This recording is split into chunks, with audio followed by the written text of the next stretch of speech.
Hello and welcome to Running for the Bus, presented by BKDMC and hosted by me, Ben Kelleher. Deena Kastor joins me today from Mammoth Lakes, California. Now, Deena really doesn't need any introduction, but nonetheless, I'm going to give it a good go. So, Deena held the record as the fastest female American marathon runner for nearly 16 years, with many US records still to her name today.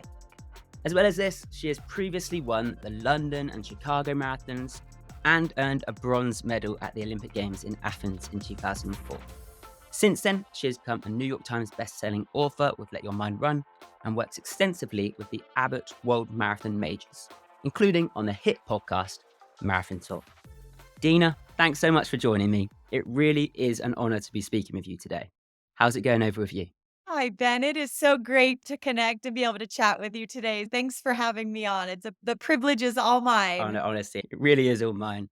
Now, before we get into all of your incredible achievements, I'd like to gain a little bit of insight into what life was like for you growing up. I've been reading your book and delving into it, but for anyone listening, I'd love for you to discuss what it was like being born in Massachusetts and then sort of what happened from there. Yeah, I was adopted at a very young age. Although I was born in Massachusetts and the East Coast is where both of my parents are from, they were living in California at the time. So they adopted me and brought me back to California. I was mostly raised in California, but we spent summers in a little beach town south of Boston called Hull or Nantasket Beach. So a lot of my childhood memories are at the beach there. But I grew up on the beach close to Malibu in a small town called Agora Hills. It's right next to where the Kardashians live in Calabasas for any of you pop culture fans out there. And so it was a suburb of Los Angeles, right in the heart of the Santa Monica Mountains. So I really feel that although we could talk Hollywood and LA and the fanfare of all of that, I really feel like it was the beach and the mountain trails that raised me as a child. At 11 years old, when I started running, I really took to it and wanted to explore more on the trails. Even to this day, when I start to feel a lull in my training or it starts to feel stale or mundane or boring, hitting a new trailhead is always my way to reset and reignite that running flame. Although I've run on the track, cross country, and gotten into road racing and marathoning, the mountains and trail running is where I'm at peace the Oh, most. wow. You often described running when you were growing up as play. And I wanted to sort of know how you ended up getting into it from there. Because you said you were 11 when you got into it originally. So, how did you take to it at such a young age? I think my parents were always supportive of getting my sister and I have a younger sister. She's 4 years younger than I am, and they always wanted us to be involved in sports so we could have some good role models and stay out of trouble. We were involved in a lot of sports. It was soccer and softball and ice skating, and I was horrible at all of them. I hate to use the word failing, but failing miserably, just uncoordinated. And I just didn't really even have the interest in it. So it was kind of boring for me to be involved in any of that. Yeah. For the sake of my self esteem, my mom wanted me involved in a sport that didn't have cutoffs or trials, and track and field and cross country was where that was. It was like everybody got a ribbon when they crossed the finish line Yeah. and everybody was celebrated. It was a really good culture as far as my parents were concerned. And I fell in love with it the very first day. And Yeah. I didn't really love running in soccer or running in softball as a form of training, but to be let off on a trailhead or to be with a group of seven other girls running around the track chit chatting to me was like social and fun, Yeah. but then it also stirred creativity and competitiveness in me. I could be in my own head, in my creative world, and let my thoughts wander, but I could also engage with my teammates, joke, and have fun. It seemed like a game at the same time, but fed all the emotions that I liked Yeah. and thrived on. There wasn't a lot of discipline where you had to strategize a certain play, and Yeah. that seemed a little too controlling for me. So I liked that freedom that running brought, I think is what resonated Yeah. with me at such an early age. Luckily, it was a club system, which for running isn't really popular here in the States. It seems like Mm. the club system works better everywhere else in the world as far as track or running clubs are concerned, where I think we excel in the United States is the collegiate system, Yeah. which I was also fortunate enough to be a part of. The underlying thing and the refrain that comes out year after year is that running seems like such an individual sport. Mm. And to me, it always felt like this immense camaraderie and companionship and my teammates that I train with every day. Later in my professional career, traveling the world and having friends and teammates that we were sharing hotel rooms before going off to different meets around the world. There was always just a sense of connection in this sport. That turns off when the gun fires and you get competitive and feisty. But to be able to let that down afterwards, I think is a really healthy way of connecting with people. You get serious and do your job and do what you were set out to do. But it's really the relationships over the years that have been the most profound to me. Not the times and the places, but those connections I've made in the sport from race directors and teammates to agents and coaches. It's really been so rewarding. And even the other participants, when we talk about mass participation, like 45,000 people on the starting line, I can look around and be like, I have something in common with all of these people. We may look different and act different. We may have different goals out there, but we have so much that connects us. And it's a beautiful reminder every time I'm on a starting line. I love that. I really do. I think you've absolutely nailed it there because that's something I was going to ask you. My next question was about, did you feel like you had the support around you? But clearly you did. And I think that's like a massive thing, especially growing up. As I sort of said before, like I wasn't really into it as much when I was younger. And I actually got into London when I was 18 on a ballot. So it was just very lucky. And I just signed up. Me and my dad signed up and I got in.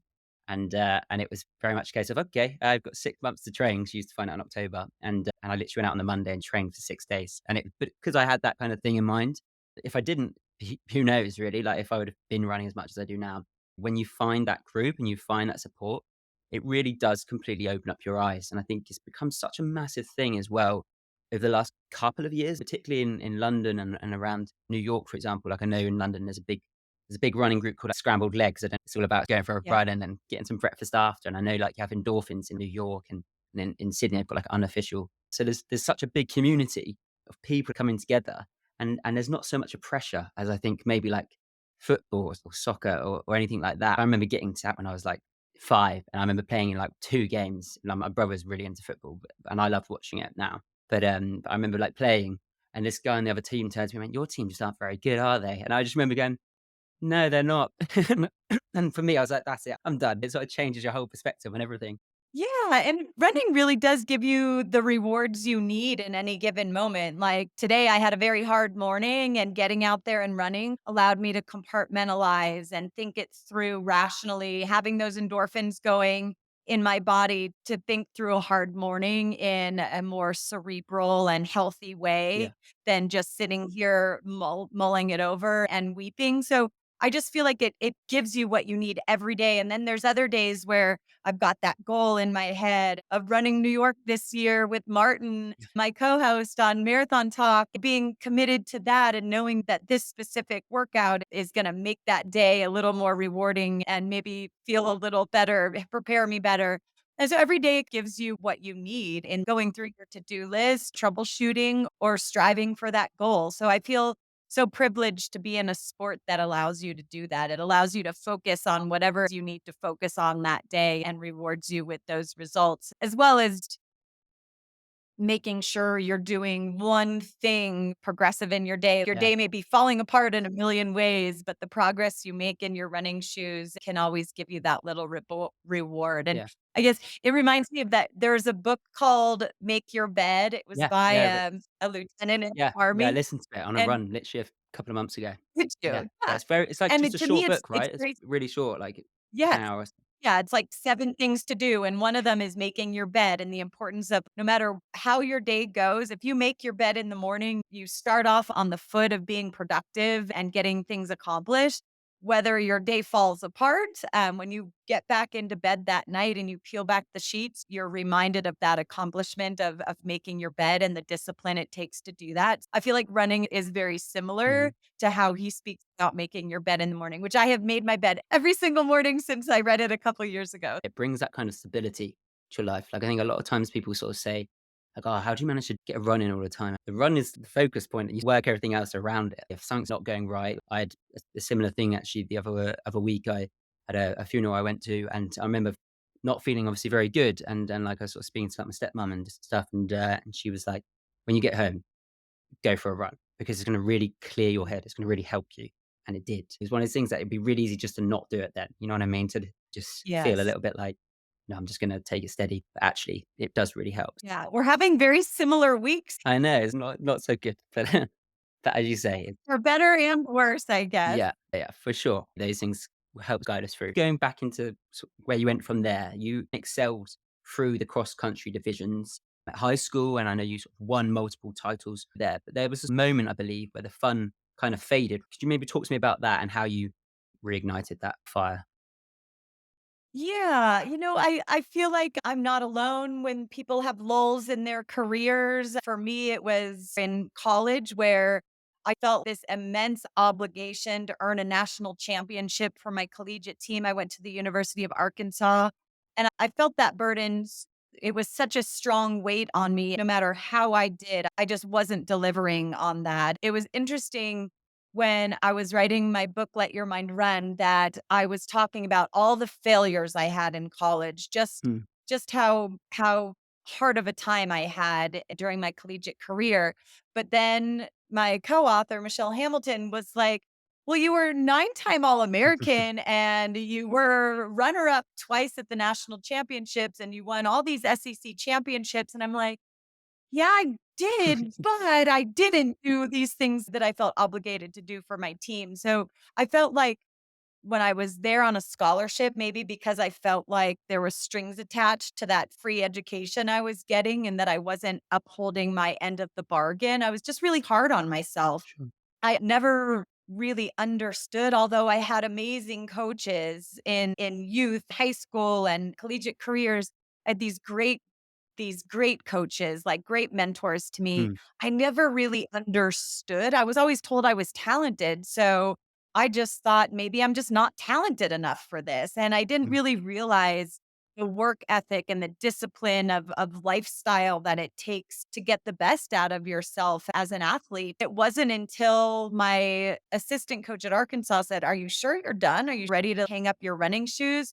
My immediate response was, "Yes, I'm sure." But then I spent 2 days obsessing over that question, Mm.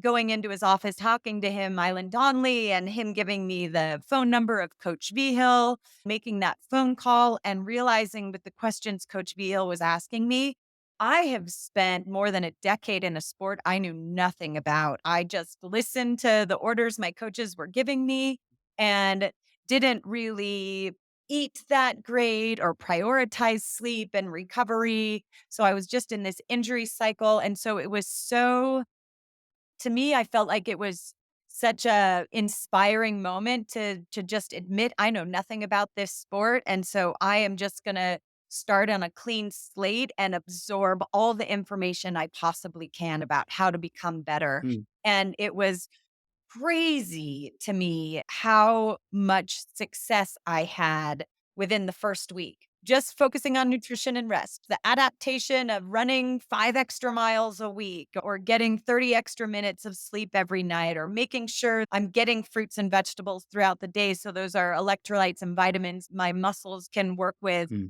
I felt so good, not just physically, but mentally, because I knew I was investing in other ways. It was such an eye opening moment, but it was also like this thrilling surge of possibility that if I feel this good in 1 week of making good decisions, imagine what another week of learning what else I can do or one more week of adaptation is going to give to me. And so it just made me thrilled to get into this cycle of progress Yeah. instead of defeat. But I'll admit that I was defeated mentally and emotionally far before I was defeated physically. So it really put me on this path of a mental journey Yeah. to get the best out of myself physically. Yeah, that's so interesting, isn't it? Like building those little routines that change everything. I think that's such a key to so many things that people do is like you just got to start. You just got to build that in, change those things. And mentally, your approach to it is so different. And it's also the idea as well, being willing to learn. I think often the case when people, whatever it is they might do, whether it be running or anything else, often people think get to a point where they think, oh, I'm doing really well. I don't want to get anything wrong now. It's that worry of a failure or that fear of getting something wrong. Often the best things are on the other side of that, being ready to learn, it's being ready to take it on and to see actually, what do I not know yet? That's something that clearly had a profound impact on you. And I know like from there you progressed through the Arkansas University and 10,000 and 5,000 meter records began to sort of fall away. You can probably talk me through the time difference from that first week of change to that point. But did you really sort of start to then feel that buzz and how do you adapt to that? And was everyone say to you, look, there's something special here, there's something different? Yeah, I owe so much of that to Coach V Hill because he's such a great mentor and making you believe in a time where I was vulnerable and ready to progress and give running one big shot as a professional athlete, leaving University of Arkansas and moving to Colorado. Because in my mind, it was also altitude, which seemed like an important component for international success in distance running. And so I felt like I was making all these good decisions and he, in a very impressionable time for me, Mm. made me believe that I can do whatever I set out to do. I wanted to run under 15 minutes in the 5K. And he was like, you're not even close to doing that. But okay, I believe you can do it. It's going to take a lot of work. And I want to make an Olympic team. And those are lofty goals. You have 4 years to get there, but I believe you could do it. And I love that that was the answer. And not drugs or cheating the system in order to get to where I wanted to go. He just from the get-go was like, you need to live an athlete's lifestyle. You need to put in the work. It's not going to happen overnight. Success isn't going to happen overnight. And even in the face of immense disappointment where I'm like, gosh, things are going so well. I'm going to make my first US team and I didn't and was just like devastated. I was still blubbering in my hotel room, and my family was trying to console me when he knocked on the door and just said, disappointment doesn't mean you failed. It means you care a lot. So we got to get back to work. And I loved that he switched that around to believe that we can feel these hard emotions because we're putting in so much time and effort and the disappointment doesn't have to define who you are, but it could define your actions on what you do to get out of that disappointment and redefine who you are through those actions. I love that there was always an answer and more to do and to get in that cycle of progress. With Coach Vigil, I was progressing in times on the track and eventually in the marathon for more than 15 years. So Yeah. and then it became more nuanced, right? Like, okay, my fastest days might be behind me. So what's important to me now? What's going to keep me in the sport? I had to continue to make decisions and redefine my purpose in the sport once that progress wasn't possible. Mhm. But in a sport that gives so much, it's pretty easy to find more reasons to keep going. Absolutely. I think that's so key, isn't it? And having that support around you and championing you just really does make the difference. Like it really does. I think such a natural Yeah. progression, I guess. Like sort of going then into Yeah. like the And marathon, that distance, did that just sort of feel natural to you? yeah, it did because it was the next step. Going into the marathon was the next step in gaining strength in the 10,000 meters because I considered myself a 10,000-meter runner. I was just going to gain strength by running the marathon. And then after the marathon, I was going to work on that finishing speed for that final 400 because I lacked that to keep up with the best in the world. I was always getting out kicked at world championships and major competitions. How do I get myself into a fitness where I can take it from the gun and have the strength to take that sting out of the rest of the competition, but then work on that final kick? I never was able to run sub 60 seconds in the 400 meters. So in 2004, when I made the US team in the 10,000 and the marathon, I was like, well, I'm running the 10,000 meters. Of course, that's my event. Mm. And coach and my husband, Andrew, were like, yeah, but isn't the point here winning a medal. And what is it going to take to win a medal in each of these races? In the 10,000 meters, it was running sub 60 in for the last 400 and even carrying that out to 600 meters if the kick was going to start sooner. Mm, I hadn't shown yet that that was a possibility. And for the marathon, there was only 4 women in the world that had faster personal bests than I did. If I could just beat 2 of them, then I could make my way onto the podium. I felt like I could definitely do that. I was still young in the marathon and felt like I still had a lot of work to refine that yeah, distance. And so that's what made us decide on Athens for 2004 and really tweak training a little bit, make sure I was getting in my fluids. I remember making my carbohydrate drink. I was drinking this Cytomax, which was typically at the time a triathlon drink, sure. but making my Cytomax so concentrated that it was actually thick. I trained myself to get in those more calories Yeah, so that I could have those calories in the race. And so it was all these little things on just making sure I would have the energy in the final 10K. We moved a workout up to Lake Mary, which is 9,000 feet altitude. And I was typically doing hard sessions at 7,000 feet. So moving them up in altitude to just get that greater hematocrit response, which is the point of training at altitude. yeah, So just little tweaks in training that would add up to those bigger differences that it would take to beat some of the best in the world. So it was a fun process. Your heart and your emotion is in it all, but it was really fun for me to get a little more strategic about it in our approach, mm, which gave me more of a deeper sense of belief that I could accomplish what I was setting out to do. yeah. I always find it so astonishing as well, the amount of detail that you go into, like you say, doing the going up into the mountains and thinking about the concentration of the nutrients that you're taking and everything like that, and the carbohydrates. It blows my mind when it then becomes so close in a race because you're like, how has it got to this point where it's like so close with such, and obviously like watching the Olympics recently and in so many different sports, you see it and you're like, how is it so close when so many elements have gone into that moment, right?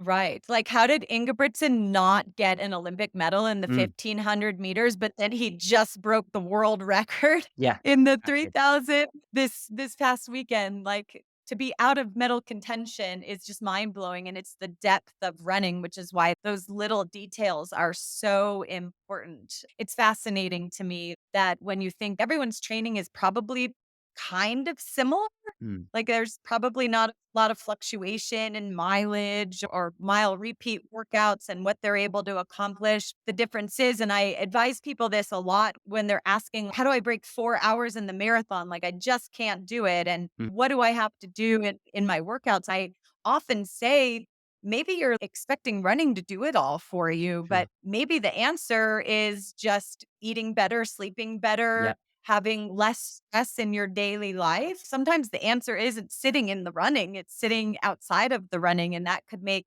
a major difference in your performance. To me, it's always been interesting, but I never knew that before I became a professional runner. So it's fun that through social media and podcasts that we're able to share so much information that is elevating everybody's game from the Olympic level to the first time marathoner that just has so much information at their fingertips, not like, oh, you got to build up to a 20-mile run and then you're good to go. yeah. If you choose to find it, it's going to be out there for you to absorb and utilize in your own preparation. Without a doubt. I was talking to Rob Dalto before on a previous episode. He uses his own carbohydrate gels that he makes and stuff like that. And he's really into all of it. And he was like blowing my mind with the amount of detail he was giving me. When I first did London, I didn't have any gels. I just had the water they gave you. I don't know what else they gave you on the day. But at that time, I was just getting out there running. And whereas now, the other day, I'm training for Amsterdam and I'm sort of thinking about times maybe because it's a fast one and it could be a good place to do it perhaps. And I've been doing a plan, and I was getting to the end of like a 26K, and the last few weeks I've actually been out on I've been on the treadmill because I've been in Devon, which is just so hilly. Today was the first time I've been back out road, which was a relief. But I've been doing it on there, and I was messaging Rob being like, tell me more. What can I do here? Because you can just tell it's the fueling because the body's holding up really well, and you're feeling great, but you're starting to feel a little bit fatigued and a bit tired. And like I can just tell there's like certain elements here, and he's like, there is the fueling, but there's also the heat and everything else that adds to this thing. Right. Yeah, and even like what you ate for dinner or leading up to that moment. I mean, I remember some long runs getting ready for major marathons where I would be running up this hill and maybe it was a 20-mile run and 18 miles when my husband Andrew would put a water bottle out the window for me, I literally had to consume it so quickly that I would just stop and chug the whole thing. And he's like, "So obviously your hydration hasn't been great until this point. So let's rethink how you're hydrating a little earlier in the run Mm, if you have to stop and guzzle these 8 ounces." So I think you gotta look at those little cues you're getting within your runs. If you're getting fatigued a little early, it's not a reason to panic. It's a reason to observe and change what you're doing yeah, while you have time to do that. When race day gets there, you want to have those little things taken care of. I even remember um, adding gels. I would have 6 to 8 ounces of carbohydrate fluid for the first or every 5K. And that first 5K, you're not thirsty, drink anyway, because you sure. want to top off your carbohydrate stores and your hydration. But at 25K and 35K, I would dissolve 2 jet blackberry goos in a bottle because I don't like the texture of Sure. them. So I dissolved them in 4 ounces of water. I loved looking forward to the change of flavor from peach Mhm. to blackberry. The goose had some caffeine in it. I felt recharged, like it was already hitting me, that energy. So I think part of that is emotionally or mentally, but then by the time you come down from that, it's going to hit you actually with the caffeine and extra calories. Yeah, So at the 25 and 35K, it was more than double the calories that were in my actual drink. So sure. felt like that was a good time in the race to get those extra calories as well as the caffeine hit. But again, you have to practice that so that your Yeah. stomach isn't revolting on competition day. Yeah, that's it's building it in as well, and your body will be thankful in the long run as well. You don't want to go into your vacation mode crippled and dehydrated. Exactly. So it's gonna help you recover faster afterwards so that you can enjoy some time off, whether your feet are sitting on a beach or you're hiking a mountain. You want to be able to do that and not be lethargic and in pain to enjoy time off. In 2004, you earned a bronze medal in the Olympic marathon in Athens. It's been described as a very intelligent race from you, and I was interested actually when you look at that, you came from 18th to finishing in 3rd. On the finish line, you spoke about the adrenaline you had and how you were sort of picking people off. In your book, you talked about seeing a target on the back of the people in front of you and picking them off. We saw a little bit of that in Paris from sort of Sifan Hassan when she was working her way through. Could you sort of discuss that approach and how it sort of paid dividend on the day? One of the challenges in Athens was not just that it was the 80 fittest, most capable marathoners in the world that were towing the line, but the heat and the hills of the race were also going to be challengers. So we trained for that. We trained on hills, we trained in the heat of the day with excess clothing on and made sure we were hydrating more to get used to hydrating more. On race day, when we got dropped off in the town of Marathon, the thermometer on the bus read 101 degrees. Yeah, yeah, too hot for a marathon, That that's for sure. I said out loud to the team manager sitting next to me, "I trained for heat, but not this hot." She was like, "Oh, you're gonna do great. Just stick to your race plan." And my race plan was to go out conservatively, but mm, I feel like I went out a little extra conservatively. In hindsight, I wish I hadn't, but maybe that would have blown up in my face because to be running in the back of the pack, like the pack was away from me. I didn't even see them far ahead.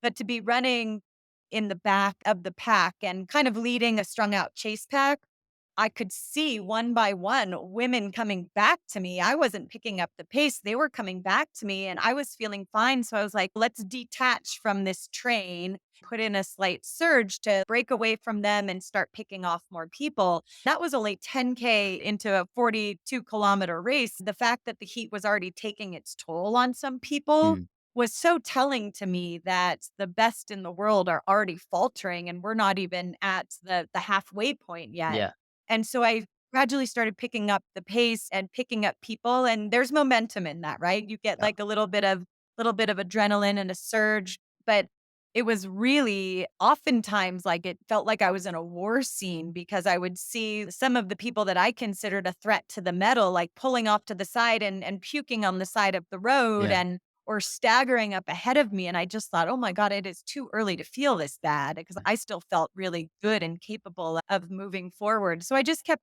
gradually picking up the pace to collect the people I was seeing in front of me. I'll interrupt myself by saying I had the absolute opposite experience when I was going for my 6-star medal 2 years ago at the Berlin Yeah. Marathon, that I started in the lead pack because at the time I still had the American record in the marathon. Mm. So I started in the front because they introduced me Hmm.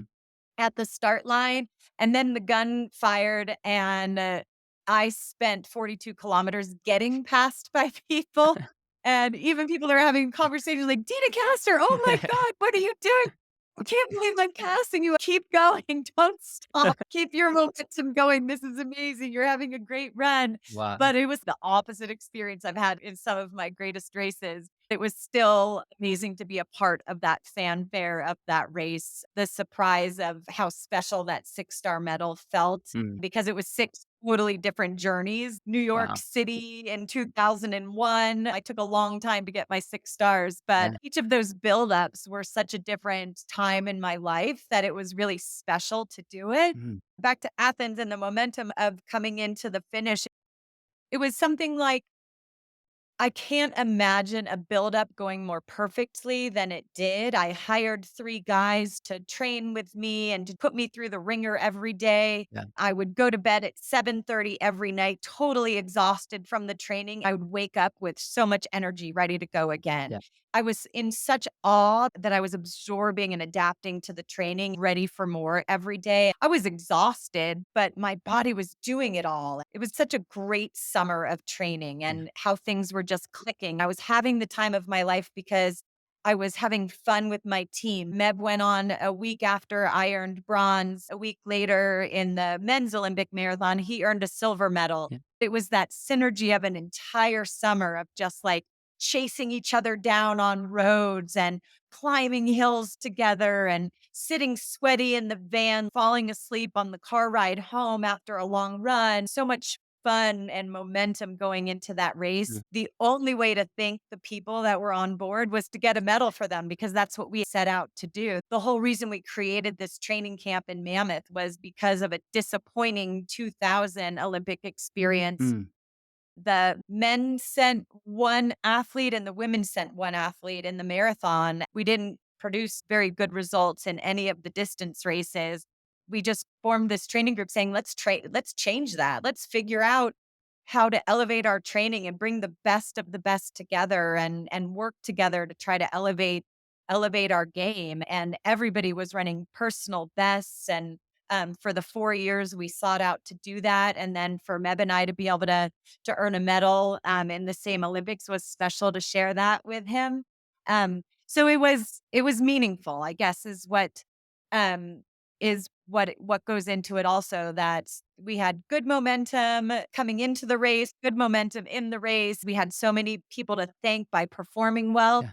but we were also on a historic course. We didn't lose the history and what we were doing and what went before us. So I feel like it was all in, Yeah. and I Yeah. I encourage people when they're running races to look at the history of the race or the significance of the landmarks they're running by and really feel the richness of what you're doing so that it's not just one foot in front of the other. The more meaning you can add to it, the more sweet the journey will be, whether you reach your goal or not. Yeah. That's actually really interesting in terms of what we were talking about earlier in terms of the team and the group effort, because often people, like you say, will see it as, you know, Deena Kastor holding the American record and actually being the world number one at that time. But actually, there's so many people around you. Perhaps when people weren't doing it in such a united way, the results weren't so good. You can sort of see the impact of that. I think that's huge, and it kind of actually links to my next question.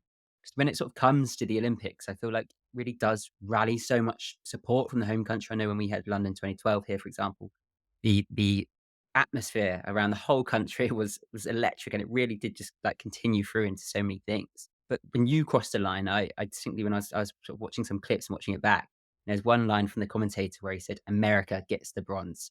And I felt like that was such a key moment. Like, it must be so thrilling to have that kind of support. whilst also maybe being a little bit daunting, I guess. Yeah, I think you could look at it as pressure, but I definitely take it as Yeah, support. I felt like from the very beginning, making the team during the Olympic trials, you go into this room of sponsor gifts and you're gifted so much from Ralph Lauren and Swatch watches and gold. My daughter during the Paris Olympics was wearing my Olympic ring.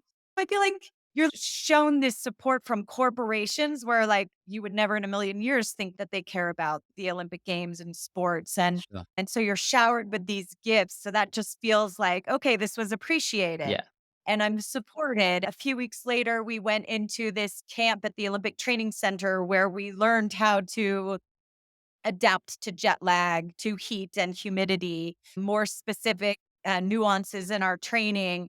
And all of the US marathoners and the alternates got this information. It was such valuable information from Randy Wilbur, the head physiologist at the Olympic Training Center, who spent his entire life gathering this information and shared everything he knew in 4 days. I was like, gosh, this is so generous yeah, of everybody. So when I look at that camaraderie, those are the people I was thanking in that final lap of the stadium. I bet. I bet. And sort of in that moment as well, like, how do you feel when you get a bronze medal or when you go home and you take that back with you? Yeah, I mean, it was definitely, um, you definitely, because you're wearing the red, white, and blue uniform and you have so much support around you that it just feels like the biggest thank you. Yeah, But that's how your performance is how you thank the people around you. yeah, definitely. Definitely. All of those people that have helped you get to that point for sure. Yeah, and even 20 years later after that medal, my sponsor had a celebration in Paris, and that was so sweet. I was like, "Oh my gosh, it's a bronze medal 20 years ago, and we're celebrating still." Like, it was so nice Yeah. that they honored me in that way. Yeah, it's so Very, sweet very as well. sweet. Be able to go back with your daughter and show her all of that must feel very special for sure. Yeah, but the highlights of the Olympics for her was Tom Cruise dropping in front of us at the closing ceremonies. I have made 3 Olympic teams, never went to an opening or closing ceremonies, and my sponsor, ASICS, gave us closing ceremonies tickets, and so we went, and Tom Cruise, his feet were just dangling in the rafters above us. My daughter said, "That's Tom Cruise's feet, and he's gonna jump into the stadium to the Mission Impossible soundtrack." And I was like, "Oh, Piper is just a lighting technician. Are you crazy?" And she's like, "Why do you gotta kill my buzz right now, mom?" Like, I know that's Tom Cruise. And sure enough, the Mission Impossible theme song came on, and all of a sudden you just saw him rappel right in front of us. And she was like, "I told you." That's So amazing. I told her that maybe she could get a job helping organize the LA 2028 opening or closing ceremonies. Maybe she could help choreograph some of it since Definitely. she knows well what the audience would be thrilled watching. Definitely. She's get in touch with Ben Winston or whoever it is. I think he's sorting out the opening ceremony or the closing set. Those are the people there for sure. Get Like, working with Tom. That's amazing. I love the fact that he was just hanging there for a good couple of hours, just while all of the for acts, 2 like all of minutes the athletes coming through. 2.5 hours, you could see his legs. He was kicking his legs back and forth, just chilling on top of the stadium, watching the amazing closing ceremonies. Yeah. They were so beautiful. And then when it was his cue, he just jumped down. I loved how he jumped into the middle Yeah. of the athletes and they kind of like huddled around him. It was very It cool. was incredibly cool, that moment for sure. Obviously, sort of going from the Olympics to breaking different records. At London in 2006, you broke the American record for the marathon in a year, as I said before, where you were ranked as the number one female marathon runner in the world. And you held on to that record for nearly 16 years. How does it feel at that moment where you're crossing that line and smashing this record? And you obviously you didn't know then that you were going to hold it for so long, but still. Now it's time to share some really amazing news with you. It's time to talk about our deliriously mad challenges. If you followed along in the first season, where you saw our rookie runner Lucy take on her first 5k challenge with the support of our show coach, then this is going to excite you. Now, she absolutely smashed that, and that's basically inspired us to go even further. We want to expand this to everyone, okay? So not just rookie runners or aspiring athletes. We want to expand it to everyone so that they, like me, can also take on their own deliriously mad challenge. Now, that might be your first 5k, or it might be your first 500k. All right. Now, we want to basically work together with our sponsors who are helping us on this to be able to put you into the races and to the experiences that you want to do.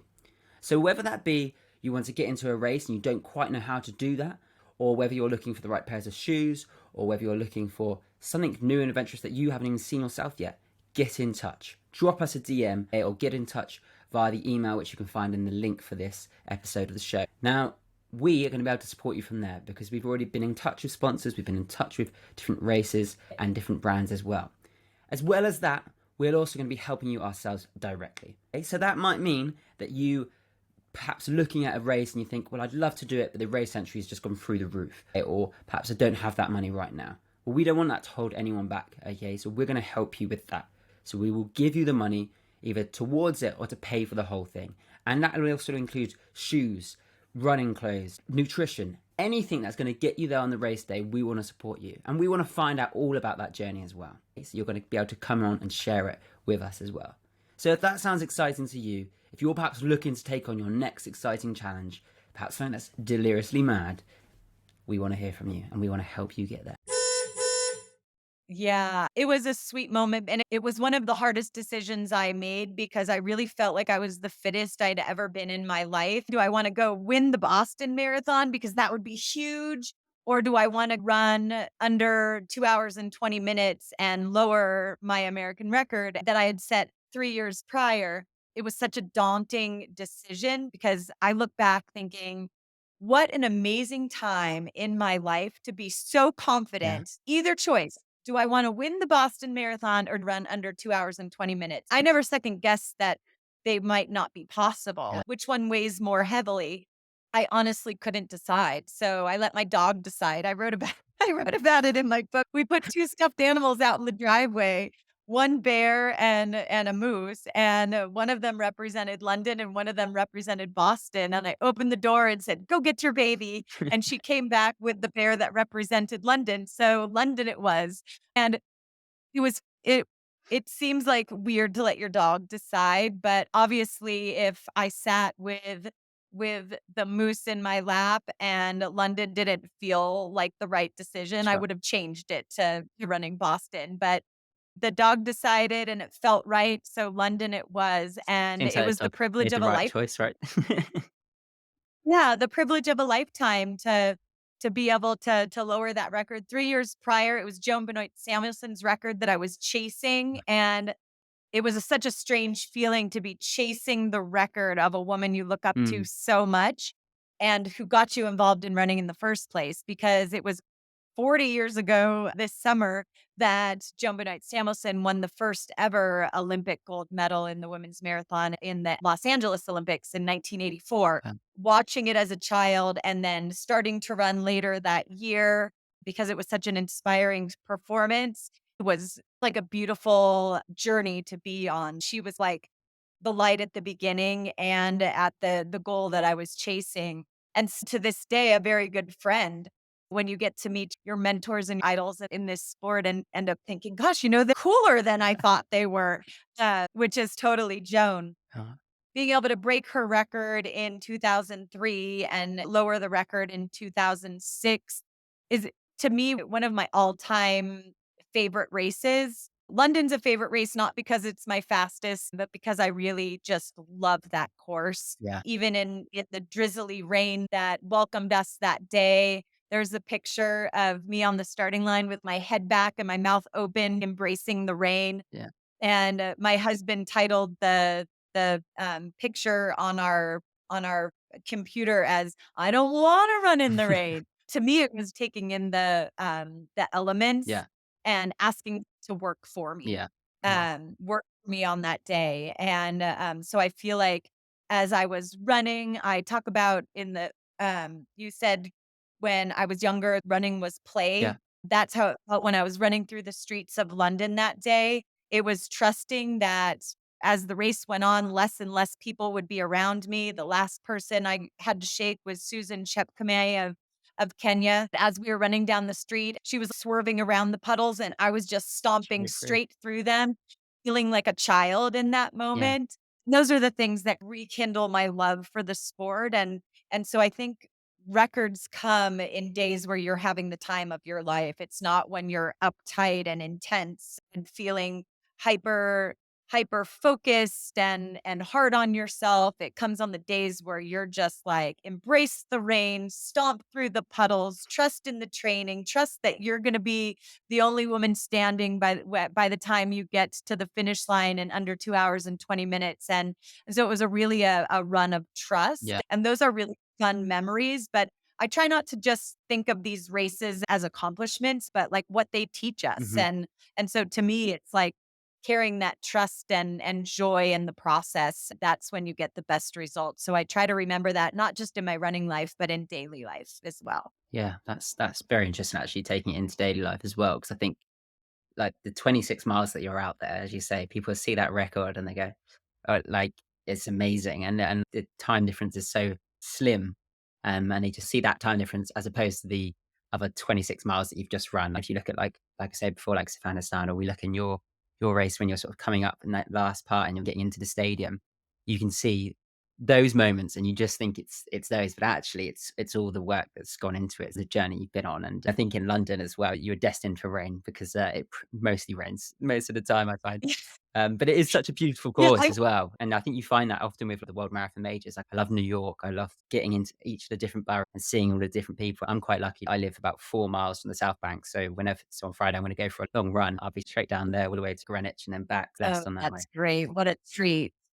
I've met some people that live right next to Heartbreak Hill on the Boston Marathon course. And I think, gosh, how fun. I had friends that lived right on First Avenue when you come off of the Queensboro Bridge, the quietness of the Yeah. Queensboro Bridge and get onto First Avenue where it's just electric with crowds, people that live there. And I think, what a fun spot to be on marathon day. It's so exciting. I will say, when you mentioned Safan Hassan, that finish in Paris, that part of the course was the Mm, cruelest finish Olympic marathon.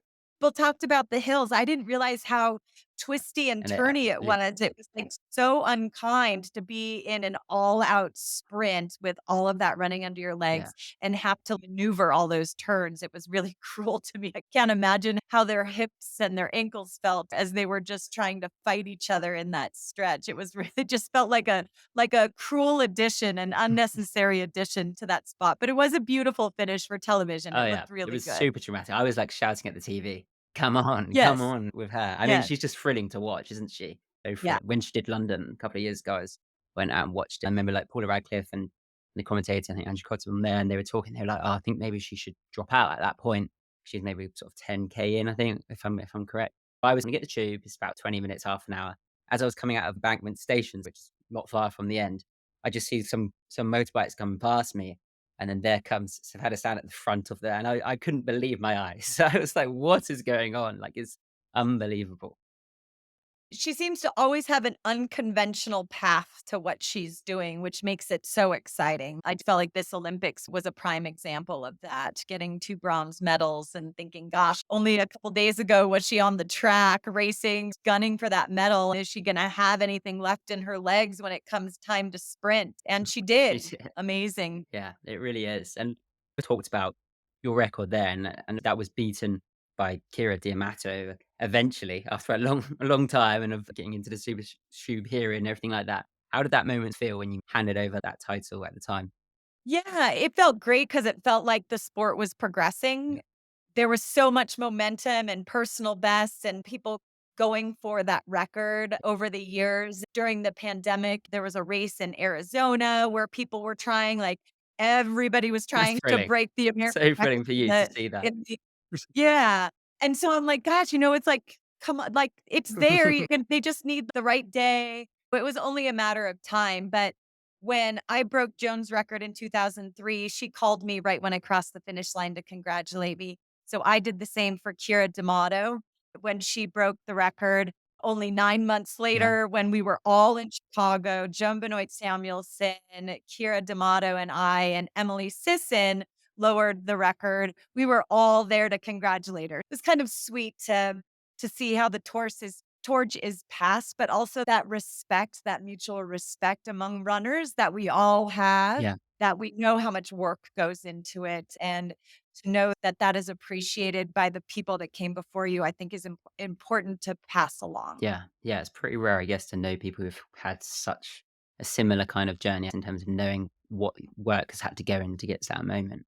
I know you spoke before Yeah. about having that respect and that showing you that she was such a special person and being a friend now, showing that to you and you being able to pass that on is really special, isn't it? Yeah, and they're all such deserving women of being these barrier breakers in our sports. They're such great voices in the sport. When Emily Sisson broke Kira's record in Chicago, she was being interviewed and said, "I just reread Deena's book. I thought out there when it was starting to hurt, like, what would Deena do?" Asics, when they celebrated the Olympic medal in Paris, we had wine tasting event in this nice, cool underground cave when it was like 95 degrees outside. They handed out pins to everybody that said, "What would Deena do?" Was kind of That's amazing. the motto of the afternoon. People went around and talked about instances that they've used that phrase in their life, which was just a fun way to tribute the moment. They alluded to Emily Sisson being the inspiration for making that pin. That's incredible. Too funny. That's yeah, it's funny, but it's also really great in Yeah. terms of having that and continuing that because you obviously still hold the record for the women's half in the US, the 10,000 meters and the road 5K. Those are records you still hold, but it's also about the impact you've had on a further level with those people. Well, that makes me think of Ray Flynn, my agent, who I just interviewed for Marathon Talk. He represented me, but then he also represented Kira D'Amato. He represents Emily Sisson. So all three, the last three American record holders in the marathon, aside from that sweep of the 1500-meter Yeah. men's race in Paris. So it's good to be Ray Flynn, and he still owns the 1500-meter Is national it record in 42 Ireland. years? How does he hold on to a record for so long? He should write a book about it. And he should write a book about how he finds so much talent. My goodness, like so many people he's worked with. That's unbelievable in terms of those things. You Yeah. spoke a little bit before as well about running Berlin in 2022, which was actually I did London when I was 18, and then I took like 8 years where I didn't do enough marathon. I was occasionally running, then I came back to it, which on reflection feels a little bit sad. I feel like I missed a good chunk. I'm 28 now, so it's not too late, but yeah, it's certainly a time because I went to university and didn't do it as much. Kind of thought I parked that up as done. Um, not so much now. I'm definitely very much into it, but yeah, when I came back to it in 2022, it's Berlin, and then I did New York six weeks later. So actually, we both run that one together.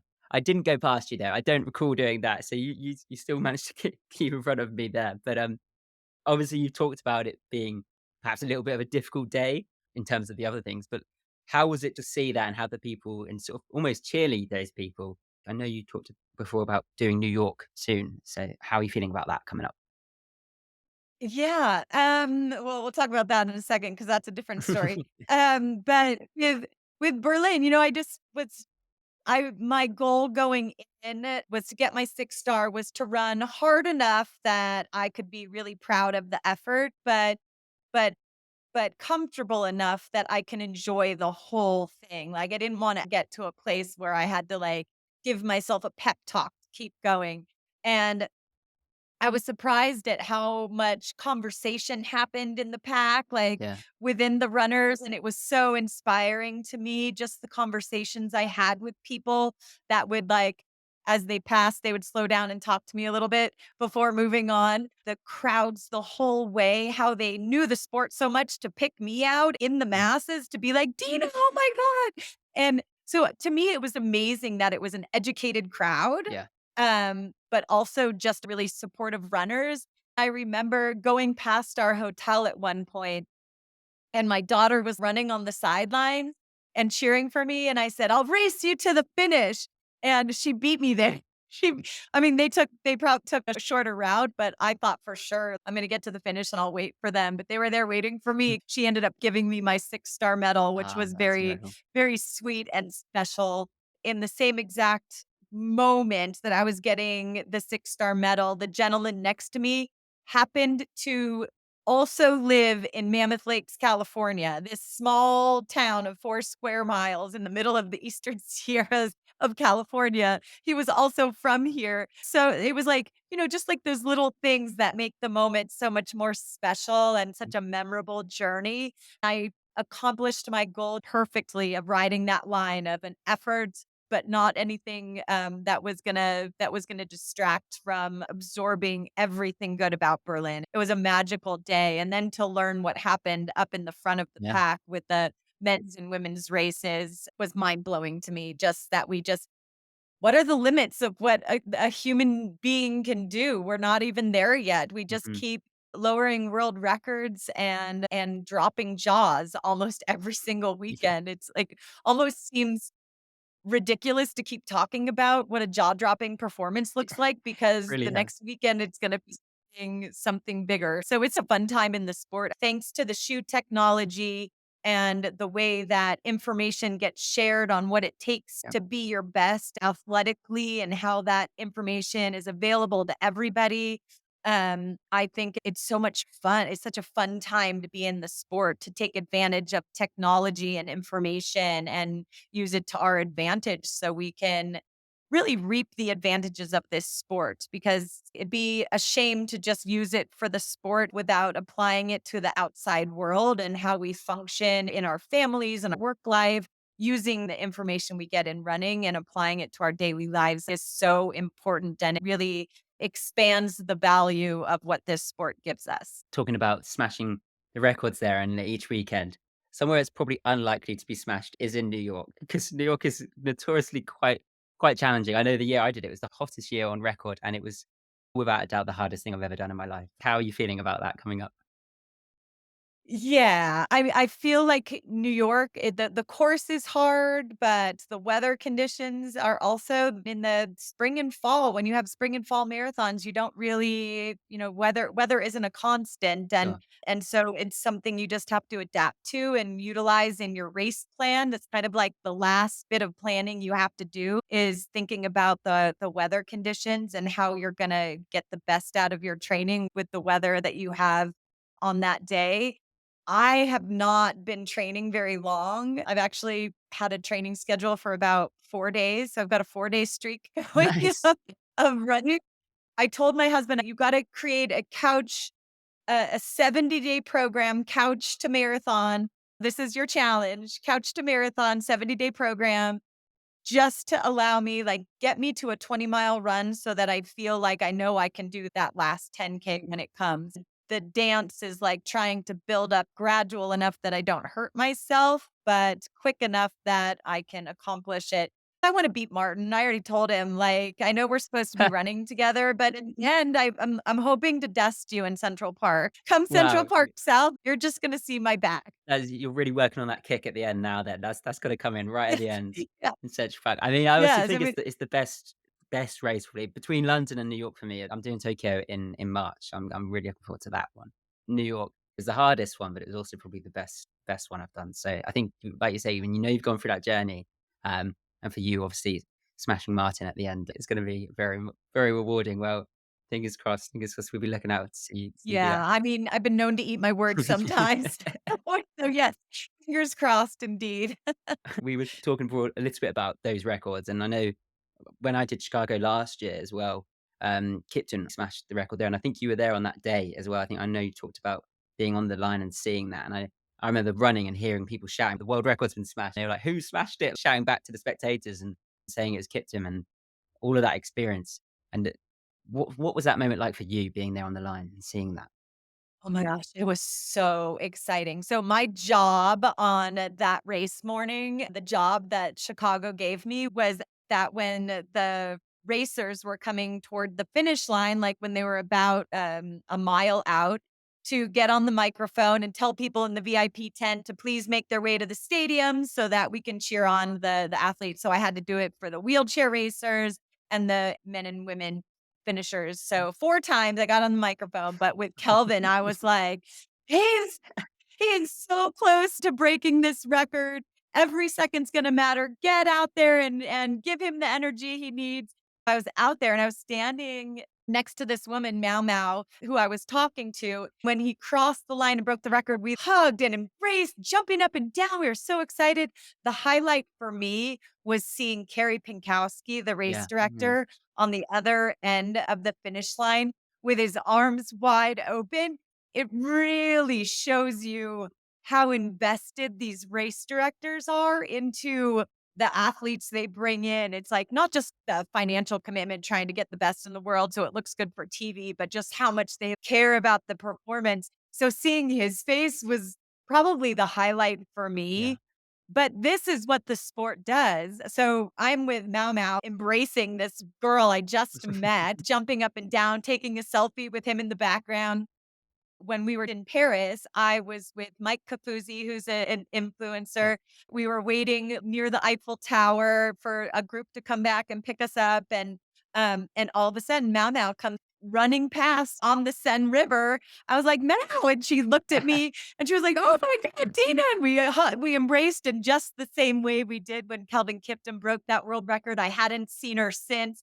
So it's like you get these connections with people. She was part of that very special moment in sport. Yeah. And then we reconnected in Paris on the Seine River. Really fun stories, which is why the races don't really matter. It's what happens around the races and the Yeah. camaraderie of the people that matter most to That's me. the thing as well, is when you see how much work has gone on. I know that moment. I've seen that moment as well where he's like hugging Kiptum, and you think the amount of work that's gone into that, like you say. And obviously, like you have Fred's team in New York and people like that who've really built those marathons and had those moments. Like it really shows us so much more that's going into it.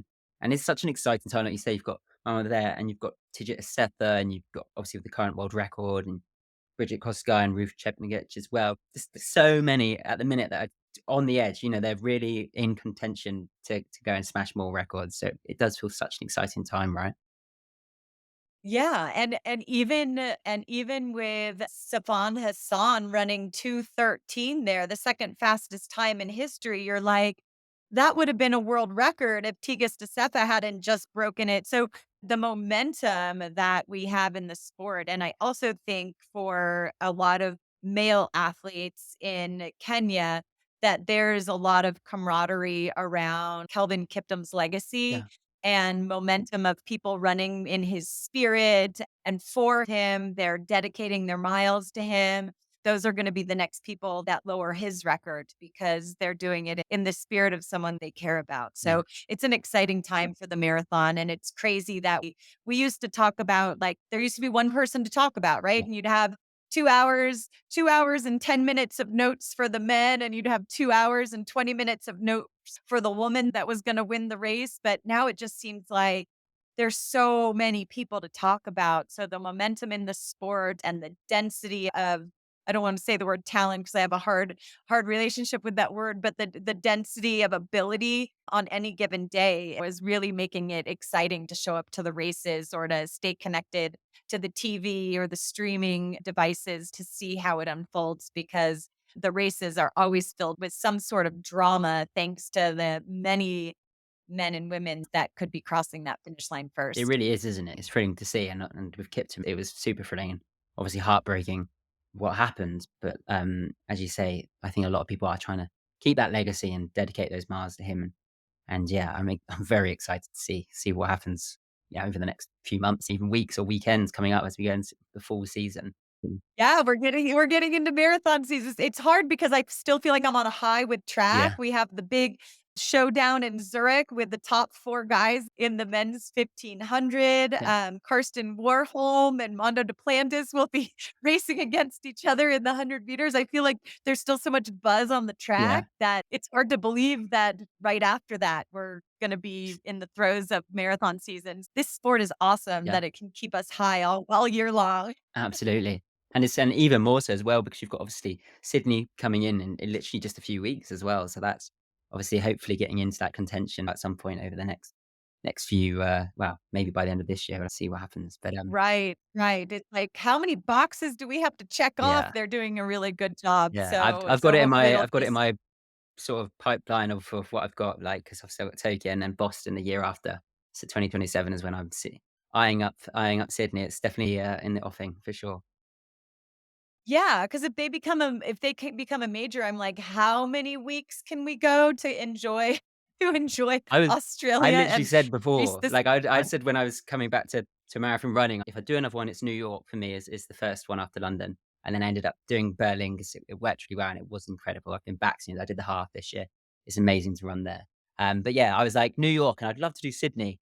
And at the time, I wasn't fully aware of all of the majors and everything going on. So now the fact that it's being brought back in, I'm like, well, that's just worked out very well. So hopefully Yeah. that'll be the seventh there. You were destined to return to this sport because it's all lining up for you. Yeah. Do you think you'd get out and run it in Sydney if it goes there? Should you go for the 7th? If it becomes a major, I would love to. I would absolutely love to.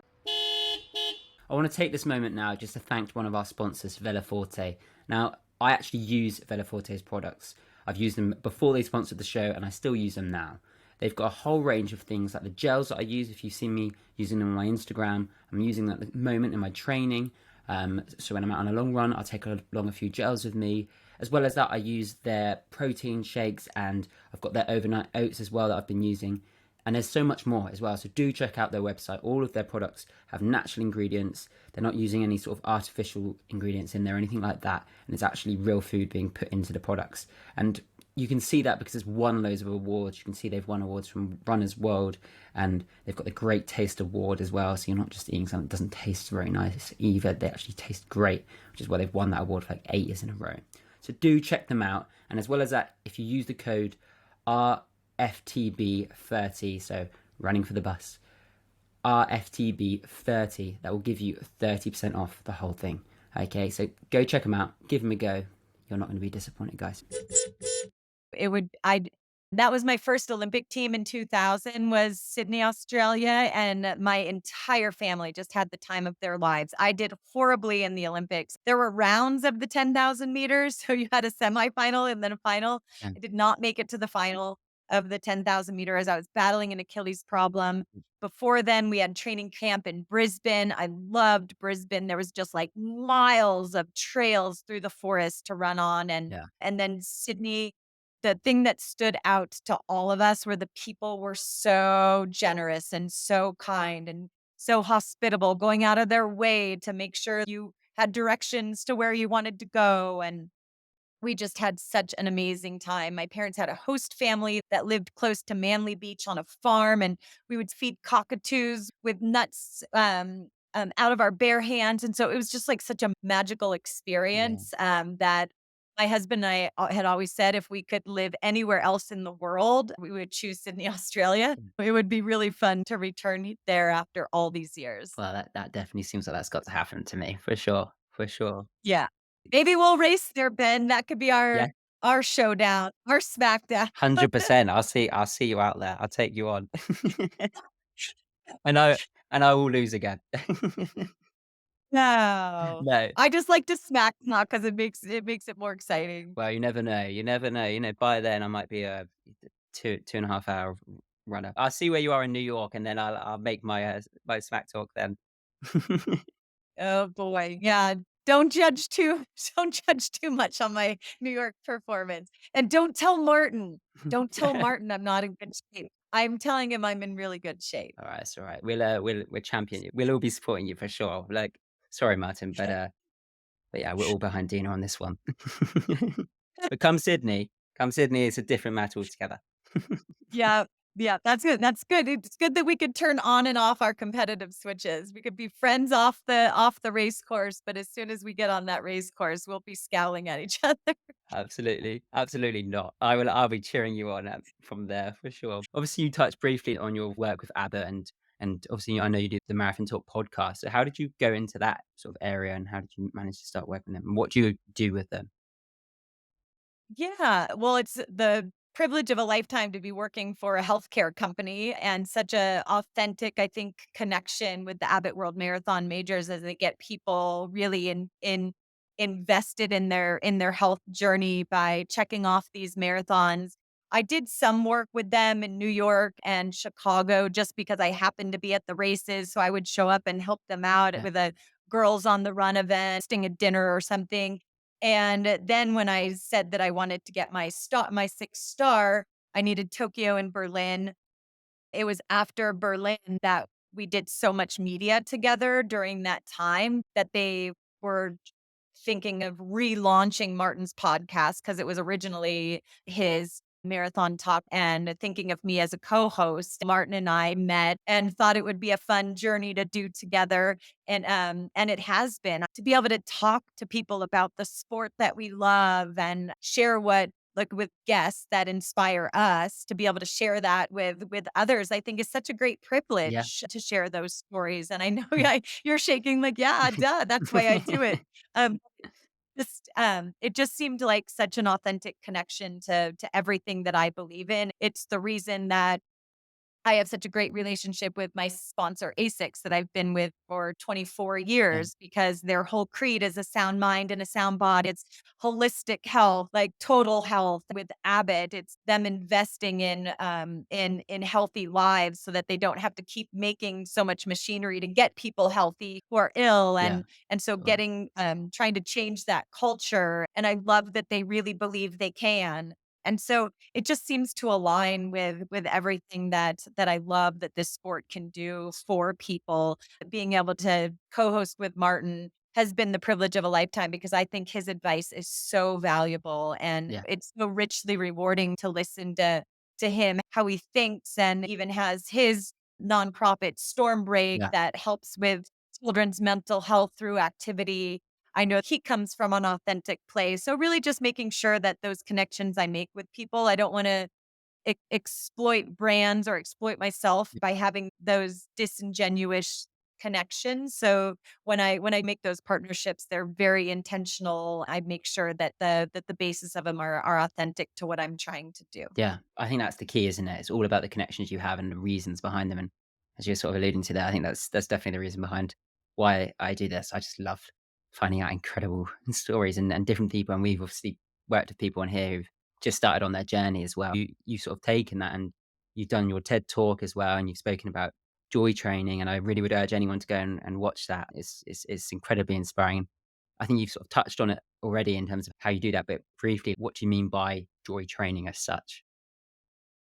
Yeah, I think so often we think of our physical training plans and we don't think about how we mentally train.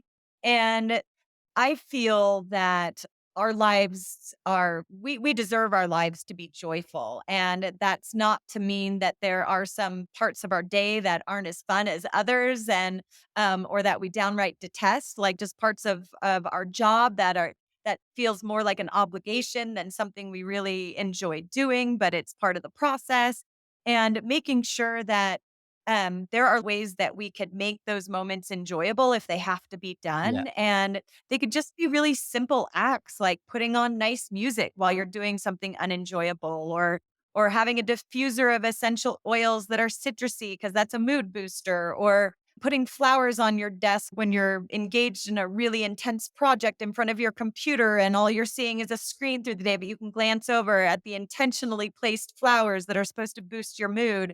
I think there's so many ways to I mean, no one understands us more than ourselves. So understand what brings you joy and make sure you're sprinkling it in throughout your day, even when you're in a tough moment. And it's probably more important in a tough moment to be able to do that. And when you can do that for yourself, it's a form of self-respect, but also you start to feel deserving of those things in your life. It creates bigger joys and more abundance in your life. And so getting into the habit of adding joy has been a valuable part of my practice. yeah. It's as important to getting out and running in the day. It's as important as brushing my teeth Mhm. in the morning and at night before I go to bed. And so it's just part of this practice. And when your children see you do that, they understand the value of being kind to themselves and doing joyful things, even if it's spontaneously like jumping up and down on the couch in the living room to get out that last minute energy in the night. Just be goofy and fun and enjoy these little moments of your day that tend to creep in with maybe too much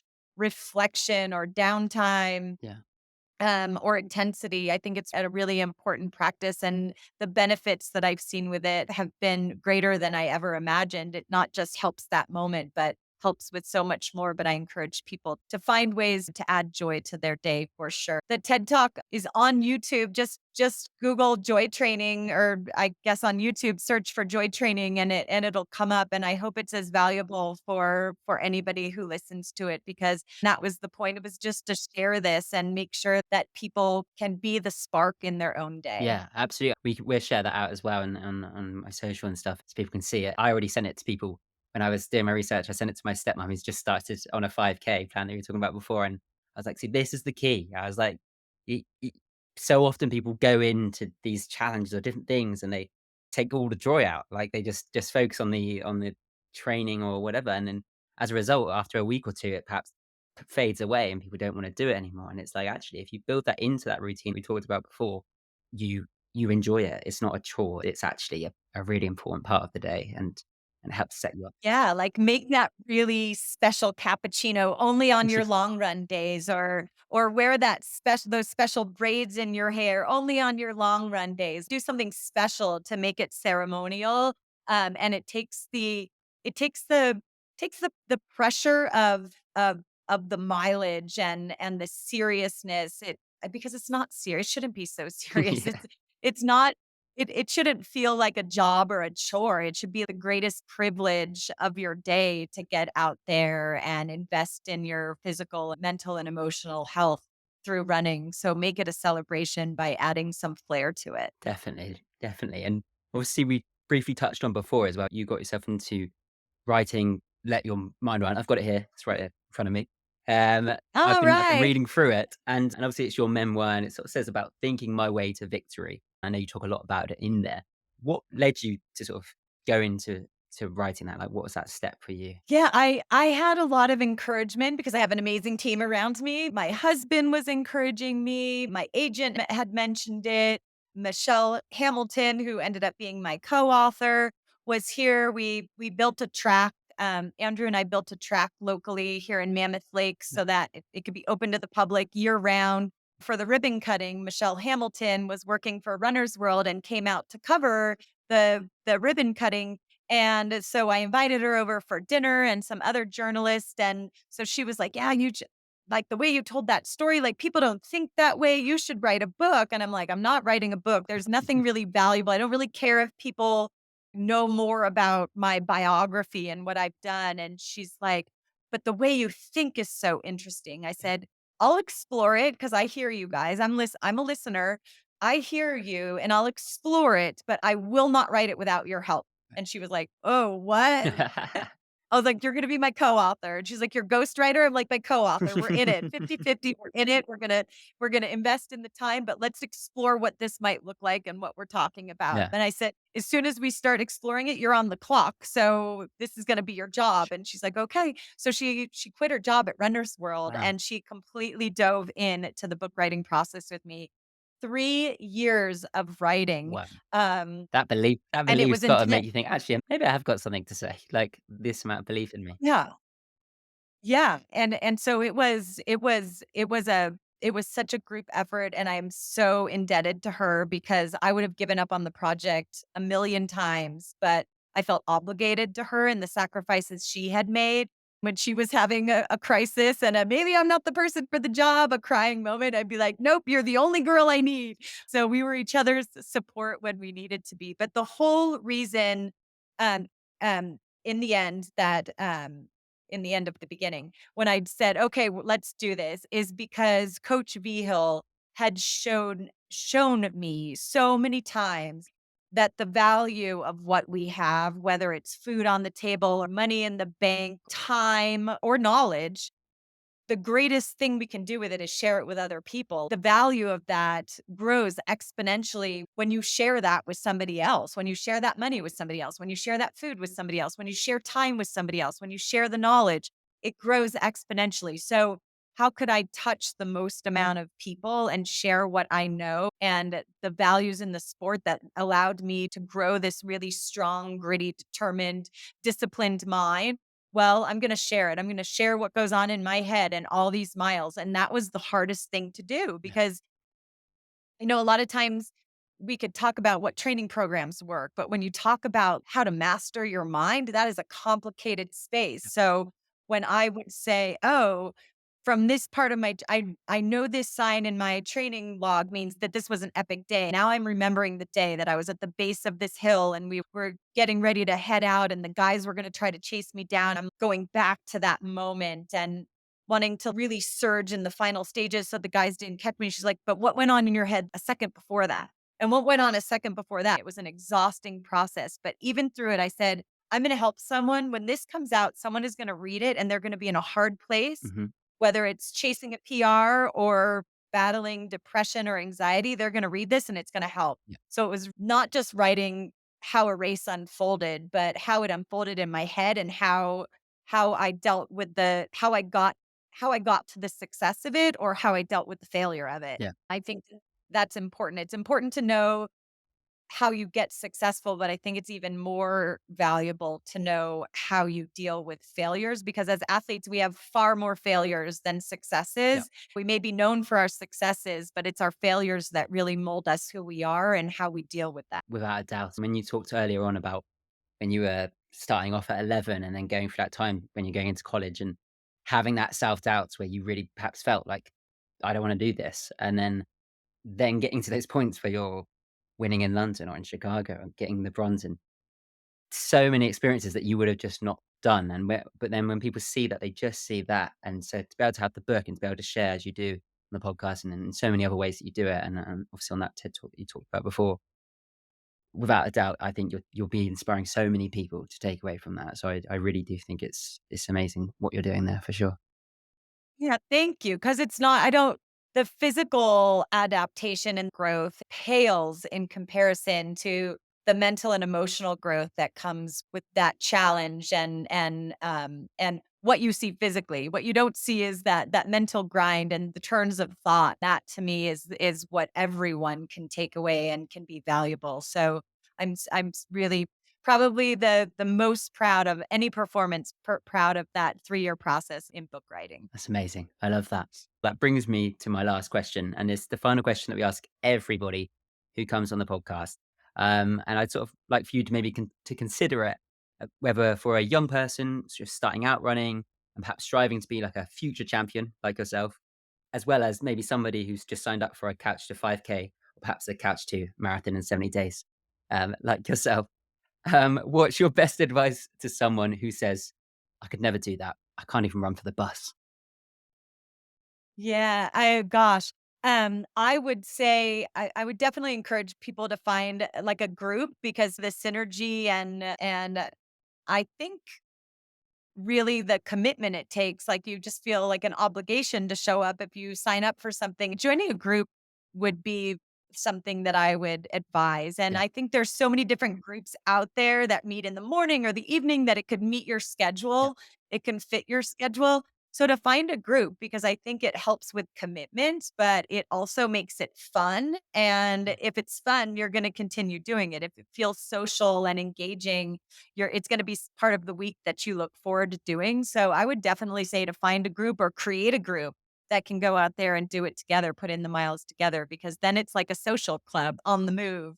Yeah, for sure. I think that's such a big thing, isn't it? When you look at like so many things now as well, when you look at like the Bronx Burners in New York as well, and I know they've got like scholarships. I know Rob's working on, they want to be at like £100,000 in scholarship they want to put out. And obviously the work you've done with ASICs and the track and stuff that you do there, there's so many things that you can now get involved in. And I think you've kind of shown that when you work as a team and when you have those people behind you, the people that obviously mean so much to you now and have had such a profound effect, that's the support that can really lead you, whether, as I say, from the 5K or to the champion as you are.